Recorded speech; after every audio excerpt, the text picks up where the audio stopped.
What's up, everyone? Picture this. Your neighbor keeps playing loud music at 3 a.m., so instead of calling the police, you convince the entire neighborhood to stop talking to them, refuse to lend them anything, and block them from the community group chat. That's basically what economic sanctions are. But instead of noisy neighbors, we're talking about entire countries. You've probably heard phrases like the international community imposed sanctions or new penalties target the regime all over the news. But here's what's crazy. Some countries have been living under these economic punishments for literally decades, and many of them are still doing exactly what they were doing before the sanctions started. So this raises some pretty important questions. Are sanctions actually an effective tool for changing behavior? Or are they just a way for powerful countries to feel like they're doing something without risking real confrontation? More importantly, when we punish entire nations economically, who actually suffers? The leaders making bad decisions, or the ordinary people just trying to live their lives? Today we're going to break down this controversial topic completely. We'll explore what sanctions really are, examine some real-world case studies of both successes and failures, and try to answer the big question: do these economic weapons actually work, or do they just create more suffering for people who had no say in their government's actions? Demystifying economic sanctions. Understanding the sanctions toolkit.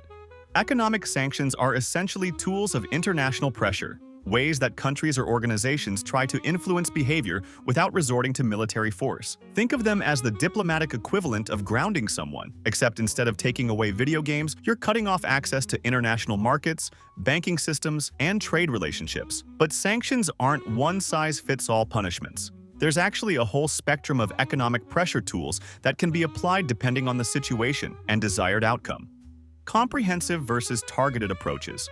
At one extreme, you have comprehensive sanctions, basically economic warfare that tries to isolate a country completely from the global economy. These are the nuclear option of economic pressure, cutting off virtually all trade, investment, and financial relationships. The United States imposed this type of total economic embargo on Cuba starting in the 1960s, and similar comprehensive approaches have been used against countries like Iraq in the 1990s and Iran at various points. At the other end of the spectrum are smart sanctions, or targeted sanctions that focus on specific individuals, companies, or sectors rather than entire economies. These might freeze the personal assets of government officials, ban luxury goods that elites enjoy, or restrict access to specific technologies. Sectoral and financial restrictions. Between these extremes, you have sectoral sanctions that target specific industries. For example, restrictions might focus only on a country's oil exports, military equipment imports, or banking sector, while leaving other economic activity relatively untouched. Financial sanctions are particularly powerful in our interconnected global economy. When major powers cut a country off from international banking systems like SWIFT, it becomes extremely difficult to conduct any international business, even if goods aren't technically banned. Who gets sanctioned and why? The targets of sanctions can range from entire governments to specific individuals. Sometimes sanctions target dictators, military leaders, and their families. Other times they focus on oligarchs, business leaders, or anyone who supports a regime economically.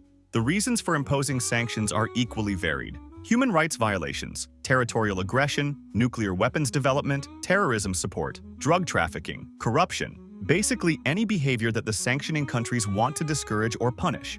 Real-world examples of different approaches. To understand how these different types work in practice, let's look at some examples. When Russia annexed Crimea in 2014, Western nations initially imposed targeted sanctions on specific Russian officials and companies. As the situation escalated, these expanded to sectoral sanctions affecting Russia's energy, defense, and financial sectors. In contrast, when the military took power in Myanmar through a coup, the international response focused more on freezing the personal assets of military leaders and restricting access to weapons, while trying to avoid measures that would harm the general population. The strategic logic behind economic pressure. The middle path between words and war. Countries use sanctions because they occupy a sweet spot in the spectrum of international responses. Diplomatic protests and strongly worded letters often feel inadequate when dealing with serious violations of international law. But military intervention is expensive, dangerous, and can lead to massive casualties and unpredictable consequences. Sanctions offer what appears to be a proportional response, significant enough to demonstrate serious disapproval and impose real costs, but not so extreme as to trigger armed conflict. They're the international equivalent of putting your money where your mouth is without literally putting soldiers in harm's way. Domestic political pressures. There's also a domestic political dimension that's often overlooked. When citizens see their government doing nothing about international crises, they often demand action. Sanctions allow political leaders to show they're responding decisively without having to sell unpopular military interventions to their voters. This dynamic can sometimes lead to sanctions being imposed more for domestic political consumption than because policymakers genuinely believe they'll be effective at changing the target country's behavior. Signaling and deterrence. Beyond their immediate impact on target countries, sanctions serve important signaling functions in the international system. They communicate to other potential bad actors that certain behaviors will carry costs. They also signal to allies and international organizations that the sanctioning countries take their stated values seriously. This deterrent effect is hard to measure because we can't count the aggressive actions that didn't happen because leaders feared economic consequences. But this invisible impact might be one of sanctions' most important functions: coalition building and legitimacy. Sanctions also serve as tools for building and maintaining international coalitions. When multiple countries coordinate their economic pressure, it creates a sense of shared purpose and mutual commitment that can strengthen diplomatic relationships. The process of negotiating sanctions often forces allies to clarify their positions, make commitments, and demonstrate solidarity. Even if the sanctions themselves don't change the target's behavior, they might strengthen the relationships between the countries imposing them. The moral dimension. Finally, there's a moral component that supporters often emphasize. From this perspective, continuing normal economic relationships with regimes that violate human rights or international law makes you complicit in their actions. Sanctions represent a moral stance, a refusal to profit from or enable unacceptable behavior. Critics argue this moral logic is selective and hypocritical, pointing out that sanctioning countries often maintain normal relationships with other problematic regimes. But supporters contend that imperfect moral action is still better than no moral action at all. Measuring success and failure, the South Africa success story. The most frequently cited example of successful sanctions is the international campaign against South Africa's apartheid system during the 1970s and 1980s. A broad coalition of countries imposed comprehensive economic sanctions, combined with cultural and sports boycotts that isolated the white minority government. Over time, these measures created significant economic pressure while also undermining the moral legitimacy of the apartheid system internationally. South African businesses faced increasing costs and isolation, while the government struggled to access international capital and technology. The sanctions weren't the only factor in apartheid's eventual collapse, but they clearly contributed to creating conditions that made the system unsustainable. This case is often held up as proof that coordinated international economic pressure can force even determined governments to abandon deeply entrenched policies.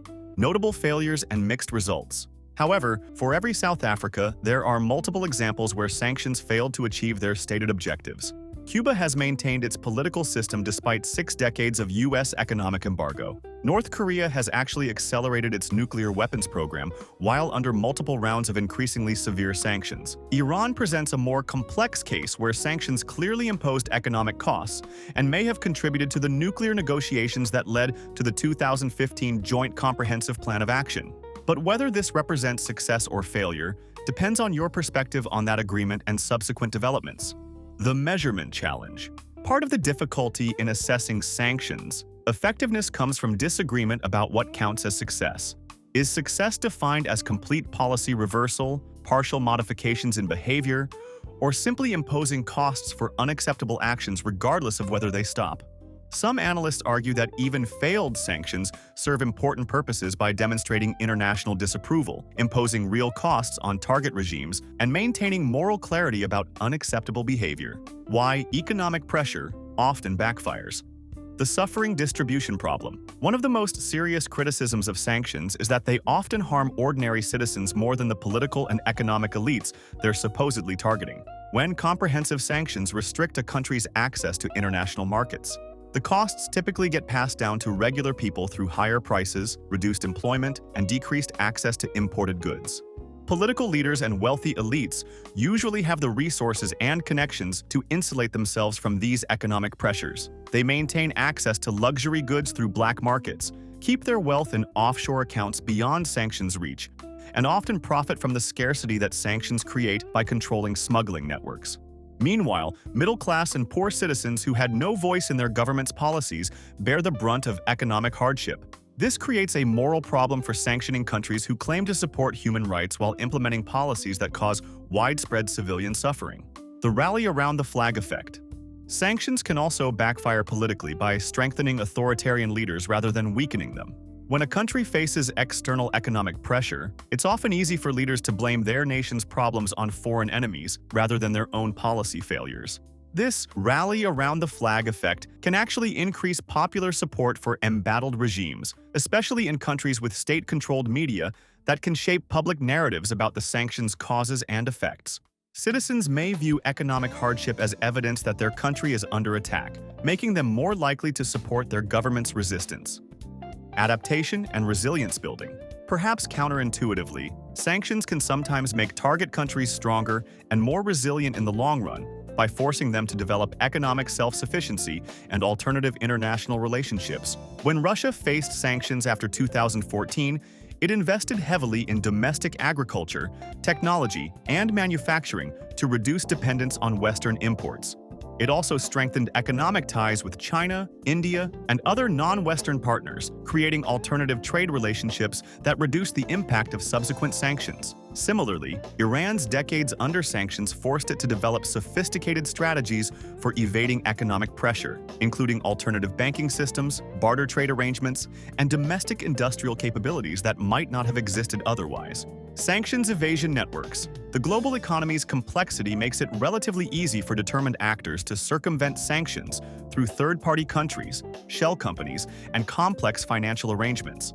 Goods can be relabeled, money can be laundered through multiple jurisdictions, and trade can be conducted through intermediaries. These evasion networks often involve countries that haven't joined the sanctions regime, creating economic opportunities for non-participating nations. This can undermine sanctions' effectiveness while also creating incentives for some countries to remain outside sanctioning coalitions. Blowback effects. Sanctions can also harm the countries imposing them, particularly when target nations retaliate with their own economic measures. Russia's restrictions on European airlines after airspace closures forced European carriers onto longer, more expensive routes. China's informal boycotts of South Korean and Australian products cost those countries billions in lost trade. These blowback effects can create domestic political pressure to ease or eliminate sanctions, especially when they harm influential business interests in sanctioning countries. Designing effective economic pressure. Precision targeting strategies. The most promising approach to sanctions design focuses on precision targeting that maximizes pressure on decision-makers while minimizing harm to general populations. This means identifying the specific individuals, companies, and sectors that most directly support problematic policies and focusing economic pressure there. Modern technology makes this precision possible in ways that weren't available to earlier generations of policymakers. Financial intelligence can track the complex networks that support authoritarian regimes, while trade data can identify the key economic relationships that matter most to target countries. Multilateral coordination. Perhaps the most important factor in sanctions effectiveness is broad international participation. When only one or two countries impose sanctions, target nations can usually find alternative partners relatively easily. But when most of the global economy participates in sanctions, the economic pressure becomes much more difficult to evade. This coordination requires extensive diplomacy and often involves compromises that weaken sanctions in order to achieve broader participation. But these trade-offs are usually worthwhile because widespread participation increases effectiveness more than stringent measures implemented by only a few countries. Escalation and de-escalation mechanisms.